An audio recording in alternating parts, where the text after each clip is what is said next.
ఏంది ఎలక్షన్లు అయిపోయినాయి, మళ్ళీ ఇది అంతా అయిపోయింది, సీఎం అయిపోయినాడు, ప్రధాని అయిపోయినాడు, మంత్రులు అయిపోయినారు, అంతా అయిపోయినాడు, ఇంకా కేతిరెడ్డిని ఇంకా ఏంది చెప్తున్నాడు ఏందని. సరే, ద బ్యూటీ ఆఫ్ డెమోక్రసీ, ప్రజాస్వామ్యం వర్ధిల్లాలని పెద్ద పెద్ద స్టేట్మెంట్లు ఇస్తూ ఉంటాం, అతిపెద్ద డెమోక్రటిక్ నేషన్ అని చెప్తూ ఉంటాం. కానీ ప్రతి చోట కూడా ఏం జరుగుతుంది, ఏం జరిగిందని నేను 2014లో చూసా. దొంగ ఓట్ల ఎక్కించుకునే కార్యక్రమం, దాని మీద విపరీతంగా ఫైట్ చేయడం జరిగింది. తర్వాత దాన్ని ఆధార్ కార్డుతో లింక్ చేయాలని తీసుకున్నారు, కానీ మ్యాండేటరీ కాదు అనేది కూడా ఒక లింక్ పెట్టి తీసుకున్నారు. ఎందుకంటే మనకు అలా దరిద్రం ఉంది. గ్యాస్ సిలిండర్లు కావాలన్నా ఆధార్ కార్డుకి లింకు కావాలా, లేకుంటే ప్రతిదానికి ఆధార్ కార్డుతో ఉండాలి అని చెప్తారు. కానీ ప్రజాస్వామ్యాన్ని నిలబెట్టేది మాత్రం ఆధార్ కార్డుతో మ్యాండేటరీ కాదు అని చెప్పి ఇచ్చినారు. మరి మిగతా దానికి అందరికీ మ్యాండేటరీ ఎందుకైందో, దీనికి ఎందుకు ఖచ్చితంగా ఇవ్వాలి అనేది మాత్రం మరి ఆదేశించలేకపోయినాయి. సరే, వాటి మీద, దొంగ ఓట్ల మీద అదేవిధంగానే ఇప్పటికీ కూడా ప్రతి నియోజకవర్గంలో 10 నుంచి 20,000 30,000 వరకు దొంగ ఓట్లతోనే ప్రజాస్వామ్యం గెలుపోవటంను డిసైడ్ చేసే పరిస్థితులు ఉన్నాయి. కానీ నన్ను ఎట్లాగో ఎలక్షన్స్ అయిపోయినాయి, ఓడిపోవడం జరిగింది. కానీ రాజకీయాల్లో ఉన్నాం కాబట్టి దీనికి సంబంధించి ఏ విధంగా ప్రతి ఒక్కటి చోట కూడా ఈవీఎంస్ అనేది ఇప్పుడు పెద్ద క్వశ్చన్ మార్క్. ఏం జరుగుతుంది, ఏ విధంగా అని చెప్పేసి డే 1 ఈ ఎలక్షన్ ప్రాసెస్ అంతా కూడా మనం చూస్తే తప్ప, ఎలక్షన్ ప్రాసెస్ చూస్తే కరెక్ట్ ఎలక్షన్స్కి ఒక వారం 10 రోజుల ముందు, నోటిఫికేషన్కి వారం 10 రోజుల ముందు అక్కడున్న ఎలక్షన్ కమిషన్ మెంబరు గోయల్ అనే అతను రిజైన్ చేస్తాడు. ఎందుకు రిజైన్ చేస్తాడో, ఏ దానికి చేస్తాడో తెలీదు.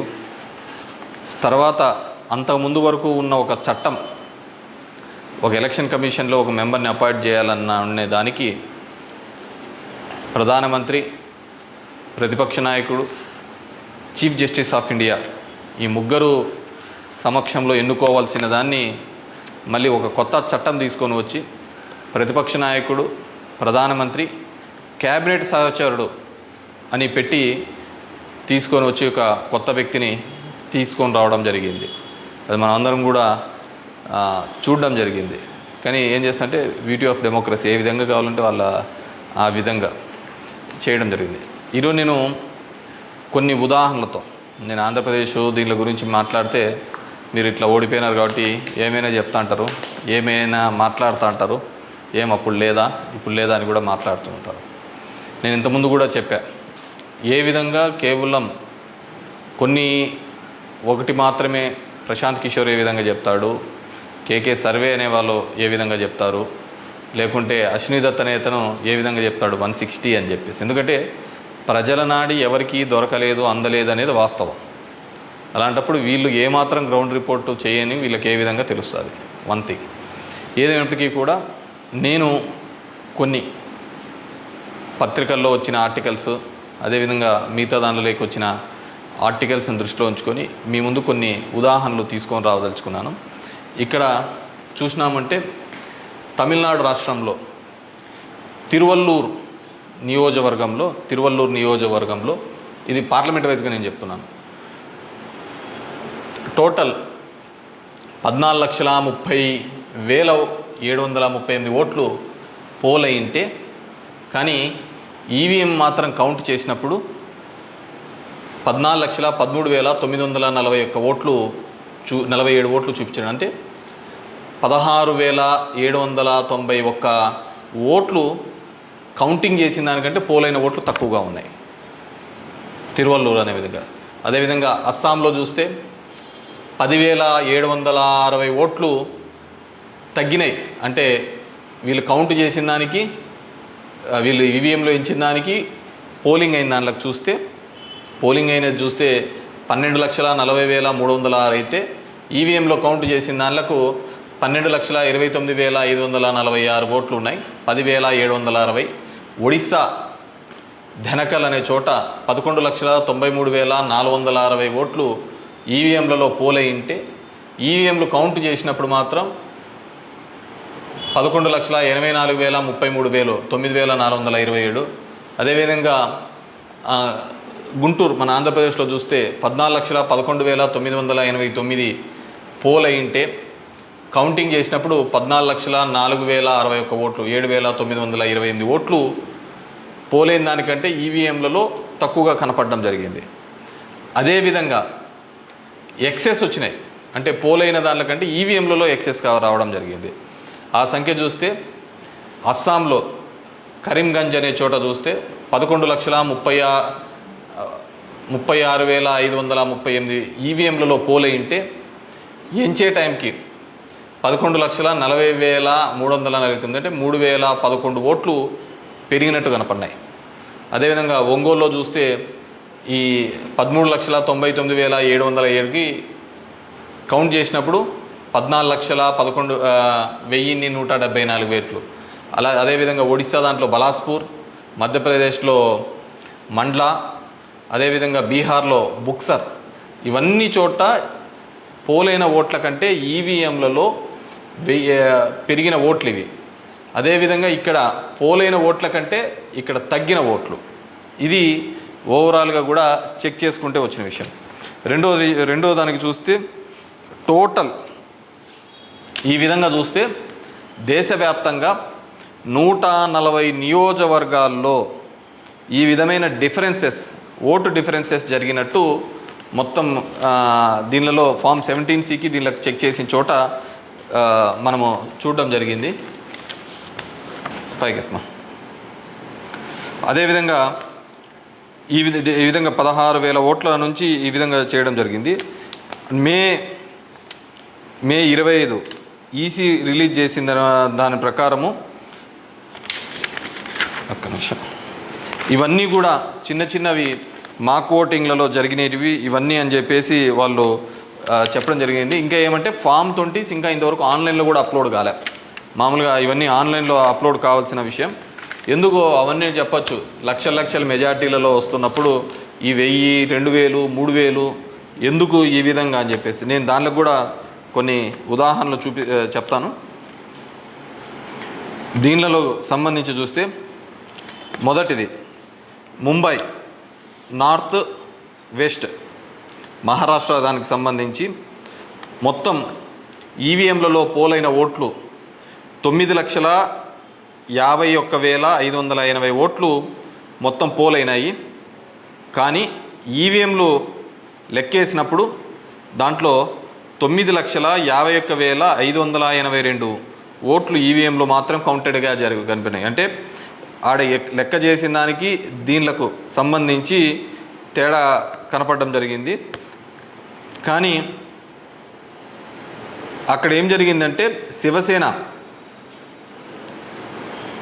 యూబీటీ అభ్యర్థి డిఫీటింగ్ అమోల్ గజనాన్ అనే అతన్ని 48 ఓట్లతో మాత్రమే అక్కడ ఓడించడం జరిగింది. అదేవిధంగా సెకండ్ కేసులో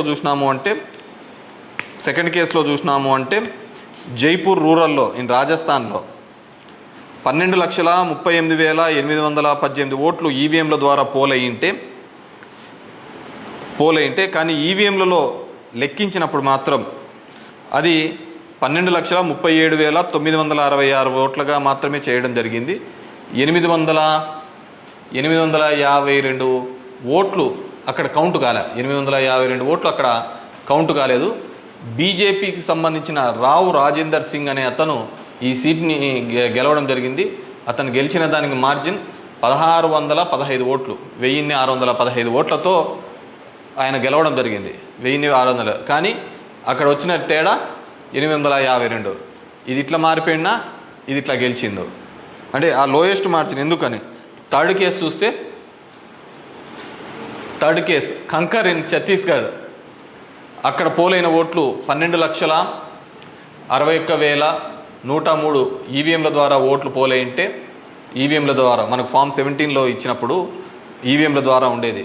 కానీ లెక్కేసినప్పుడు 12,60,153 ఓట్లు అక్కడ కౌంటెడ్ అని 950 ఓట్లు ఆడ కౌంట్ చేయలే, మిస్ అయినాయి. ఎట్లా మిస్ అయినాయో తెలియటంలే, ఎక్కడ కనపడటంలే. దాని ద్వారా బీజేపీకి సంబంధించిన భోరరాజ్ నాగ్ అనే ఇతను గెలవడం జరిగింది. 1884 ఓట్లతో గెలవడం జరిగింది ఇతను. Fourth case Farrukhabad in Uttar Pradesh. 10,32,244 EVM ఓట్లు పోల్డ్ అయితే, కానీ ఈవీఎంలలో చెక్ చేస్తే ఫామ్ 17 ఒక విధంగా ఉంది, దీనిలో చెక్ చేస్తే 10,31,740 ఈవీఎం ఓట్స్తో ఉన్నాయి. 460 ఓట్లు కౌంట్ చేయలేదు. ముఖేష్ రాజ్పుత్ అనే అతను గెలిచినది 2,678 ఓట్లతో. ఇటు గెలుపోవటంలో కంటే మార్జిన్ కంటే అసలు ఈ ఓట్లను ఎక్కడికి పోతున్నాయి, ఎక్కడికి మిస్ అయిపోతున్నాయి. అండ్ ఈ కేసులలో చూస్తే ఇవి అసలు వివిప్యాట్లను కౌంట్ చేయాలని, అదేవిధంగా 100% ఇవన్నీ మాల్ ఫంక్షన్గా జరుగుతున్నాయని చెప్పినా కానీ మార్జినల్ ఎల్లరని, అదేవిధంగా సర్ప్లస్ ఓట్లు ఎందుకు వచ్చినాయనే విషయాన్ని ఇంతవరకు కూడా ఎలక్షన్ కమిషన్ చెప్పలేకపోయింది. అదేవిధంగా పార్లమెంట్ వైజ్గా ఎక్కడ తగ్గినాయి, ఏ విధంగా అని చెప్పేసి ఇంతవరకు ఒక స్టేట్మెంట్, ఒక రీజనబుల్ స్టేట్మెంట్ కూడా ఇవ్వలేకపోయింది. ఈవీఎంలలో ప్రతి దానిలోనూ కూడా ప్రతి పార్లమెంటుకు సంబంధించి ఈ విధంగా తక్కువ ఎక్కువ వచ్చినట్టు కూడా వాళ్ళు చూపించలేని పరిస్థితి. ఎందుకంటే ఇది గెలుపోవటంలో సంబంధించిన సమస్య కాదు. ఎలక్షన్ కమిషన్ ఇంకా ఫామ్ 20 అనేది అప్లోడ్ కాకపోవడం, ఎలక్షన్ కమిషన్ కేవలం ఒక 10 రోజుల ముందు ఎందుకు అతను రిజైన్ చేసినాడు, ఏ కారణాల వల్ల రిజైన్ చేసినాడు, ఎన్నుకునే పద్ధతిలో పాత పద్ధతిని తీసేసి కొత్త పద్ధతి ద్వారా ఎందుకు ఎన్నుకోవాల్సి వచ్చింది, ఎందుకు మిగతా వాళ్ళందరూ కూడా చాలా అర్లీగా ఇది 400 అని ప్రిడిక్ట్ చేస్తూ ఒక భావన చెప్పడం. మనం టీవీలలో కూడా చూసినామంటే ఆంధ్రప్రదేశ్లో 9:30-10 కల్లా కూడా అసలు కౌంటింగ్లో అనేది ఒక రీజనబుల్కి రానిదే 100, 150, 120 అని ప్రొజెక్ట్ చేసినారు. అసలుకు వైసీపీ సీట్లు 25 కంటే దాటి చూపిలా. అసలుకు మొదట అర్ధ గంటలోనే మొత్తం నియోజకవర్గం అంతా ఏ విధంగా చూపిస్తారు, మొత్తం రాష్ట్రం అంతా ఏ విధంగా రిప్రజెంట్ చేస్తారు. సో ఆ విధంగా రిప్రజెంట్ చేయడానికి ఏంటంటే బేసిక్గా అక్కడున్న ఏజెంట్లు కావచ్చు, అధికారులు కావచ్చు, వన్ సైడెడ్గా పోవడం కోసం ఆ విధంగా చేసినారు. ఆ విధంగానే ఉండడంతో ఆల్మోస్ట్ వాళ్ళందరూ కూడా 10:30 నుంచి బయటికి రావడం మొదలుపెట్టినారు. ఏం జరిగింది అనేది అసలు ఎవరికే కానీ అర్థం కాలేదు. టీవీలలో చూసినాము అంటే అసలు 8:30 అంటే 9:30 కల్లా 100-150 సీట్ల లేక వచ్చేసినాయని ఎలివేషన్స్ అన్నీ ఇవ్వడం జరిగింది. సో ఏ విధంగా మీడియా ఎలక్షన్ కమిషన్ వెబ్సైట్లలో పెట్టలేదు, అక్కడ ఆ విధంగా ప్రాజెక్టు కాలేదు. కానీ వీళ్ళే మొదటే చేయడం వల్ల ఏంటంటే దానివల్ల ఏజెంట్లు అక్కడి నుంచి వెళ్ళిపోతారని చెప్పేసి, అదేవిధంగా ఉద్యోగస్తులందరూ కూడా వన్ సైడెడ్గా జరిగిపోతే ఏజెంట్లు అందరూ పోయినారంటే వీళ్ళు రాసుకునేదే రాత అయిపోతుంది కదా. సో ఆ విధంగా అబ్జల్యూట్ మెజార్టీస్ ఇదైతే అంటది. అదేవిధంగా సో ఇదంతా కూడా మనం నిజమైన ప్రజాస్వామ్యంలో దొంగ ఓట్ల మీద ఉన్నామా, లేకుంటే ఈవీఎంలో మిషనరీస్ మీద పనిచేస్తున్నామా, నాకు ఓడిపోయినానని నేను బాధతో కాదుగా చెప్తున్నానని కానీ అందుకే నేను ఆంధ్రప్రదేశ్ స్టేట్ గురించి ఎక్కడ చెప్పలే. దేశంలో జరిగినది వివిధ దీనిలలో చెప్పినది. ప్రశాంత్ భూషణ్ కూడా ఆయన సీనియర్ లాయర్గా కూడా ఆయన కూడా పోరాడుతున్న సందర్భం చూసాం. సో ఇది మనం మాట్లాడకపోతే, ఎందుకంటే మేము ఎక్కడైనా ఊర్లలో పోయినా కానీ, ఊరు నుంచి వచ్చినా కానీ, టౌన్లో కానీ మిగతా వాళ్ళన్నా మేము వేసామని చెప్తున్నారు. మరి వేసింటే ఓట్లు ఎక్కడికి పోయినాయి, ఎవరికి పోయినాయి? ఎక్కడి నుంచో వచ్చి 3,000తో గెలుస్తామని చెప్పేసి ధర్మవరంలో 2 నెలల నుంచి చెప్తున్నారు. ఏ విధంగా ఆ ఫిగర్ అచీవ్ అయ్యి 3 నెలల నుంచి చెప్తుంటారు? So it's a big question mark. So there is completely ఏదో ఒక సెక్షన్లో అయితే మ్యానిపులేషన్ జరిగింది. ఇప్పుడు ఏం చేసేది ఎందుకు కాదు, కానీ జస్ట్ ప్రజలందరూ కూడా మనం అందరం వివేకంగా ఆలోచించుకొని డెమోక్రసీ ప్రజాస్వామ్యాన్ని ఇదే పెట్టుకుంటూ పోతా అంటే మోడీ 3 అవుతుంది, మోడీ 4 అవుతుంది, మోడీ 5 అవుతా ఉంటుంది. ఇంక జనం యొక్క ఓటుకు దాని విలువకు ఎటువంటి విలువ ఉండలేని పరిస్థితి మనం చూడగలుగుతాం. So these are all planned and స్క్రిప్టెడ్గా అంతా కూడా జరిగిందని పూర్తిగా నేను నమ్ముతున్నాను. పబ్లిక్ జనం కూడా అదే విధమైన ఆలోచనలతో ఉన్నాయని నమ్ముతున్నాను. వాట్ ఎవర్ మేబీ నాకు కూడా ఈ 5 ఏళ్ళు కూడా జనాలు మీరు ఇంకా తిరిగినే చాలు, చేసినే చాలు, ఇది చాలు అని చెప్పేసి ఒక బ్రేక్ ఇచ్చినట్టుగా ఉంది. కానీ బ్రేక్ ఇచ్చినా తప్ప నాకు రాజకీయాలు తప్ప వేరేది ఏమీ తెలియదు కాబట్టి డెఫినెట్గా నా గొంతును వినిపిస్తూనే ఉంటాను. అన్ని విధాలుగా కూడా ఎక్కడెక్కడ ఏ తప్పులు జరుగుతున్నా కానీ, అది నియోజకవర్గ వ్యాప్తంగా కావచ్చు, రాష్ట్ర వ్యాప్తంగా కావచ్చు, దేశవ్యాప్తంగా కావచ్చు, ఖచ్చితంగా ఇంకా ఇట్లా కాకుండా నేనేం వేరే వాళ్ళను బూతులు తిట్టేది ఇంకోటి అవసరం లే. జనాలకు ఎంతో కొంతమంది కన్నా సరే నాకు తెలిసిన విషయాన్ని షేర్ చేసుకోవాలనేది ఒక ఆలోచన విధానంగా అనుకున్నాను. డెఫినెట్గా ఐ విల్ కంటిన్యూ దట్. ఎందుకంటే చూస్తున్నాం అక్కడక్కడ జరిగినవి ఇవన్నీ కూడా. ఐ వాంట్ టు గివ్ ఎన్నుకున్న ప్రభుత్వానికి కూడా, వాళ్ళకు కూడా మనం కూడా ఒక 6 months మనం కూడా టైం ఇవ్వాలి. వాళ్ళు ఏం చేస్తారు, వాళ్ళు ఇచ్చిన మాటను ఏం చేస్తారు, ఏ విధంగా కట్టుబడి ఉంటారు అనేది చూడాలి. ఎన్నెన్నో వాగ్దానాలు ధర్మవరానికి ఇచ్చినారు, రాష్ట్రానికి ఇచ్చినారు, చాలా వాగ్దానాలు ఇచ్చినారు. కాదు అవి ఎంతవరకు నెరవేరుస్తారు, లేదు కేవలం కక్ష సాధింపు చర్యలతోనే మిగిలిపోతారా, ఇవన్నిటినీ కూడా కాలమే సమాధానం చెప్తుంది. సో అప్పుడు end of the day who is the best అనే పద్ధతికి మనం అందరం కూడా మాట్లాడుకుంటామని చెప్పేసి తెలియజేసుకుంటూ, ఈ ఈవీఎంస్లో జరిగిన ప్రతి ఒక్కటి కూడా మీ దృష్టికి తీసుకొని రావాలనే ఒక ఆలోచన. నాకు తెలిసిన డిఫరెంట్ పేపర్లలో ఆర్టికల్స్ డిఫరెంట్ వాళ్ళు ఇచ్చిన ఇన్పుట్స్ ప్రకారం నేను చెప్తున్నాను. సో ప్రతి ఒక్కరికి ఓటు హక్కు కల్పిస్తానన్న ఈసీ మరి ఇన్ని టోటల్ ఓట్లు వేసిన దానిలో చూస్తే దేశవ్యాప్తంగా 362 నియోజకవర్గాల్లో 5,54,598 ఓట్లు మిస్ అయినాయి, కనపడటం లేదు.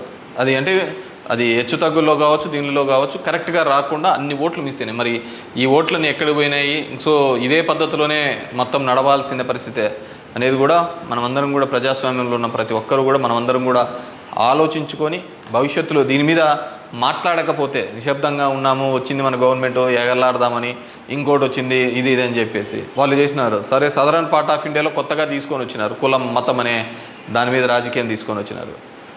కానీ ఇవన్నిటినీ కూడా ఆలోచించాలి. డెమోక్రసీని మళ్ళీ మనమందరం కూడా నిలబెట్టాలి అంటే కూడా ఇవన్నిటినీ కూడా ప్రజలు ఆలోచించుకొని వారి గలం ఇప్పి వారందరూ కూడా వీటి మీద మాట్లాడాల్సిందిగా కోరుతున్నాను.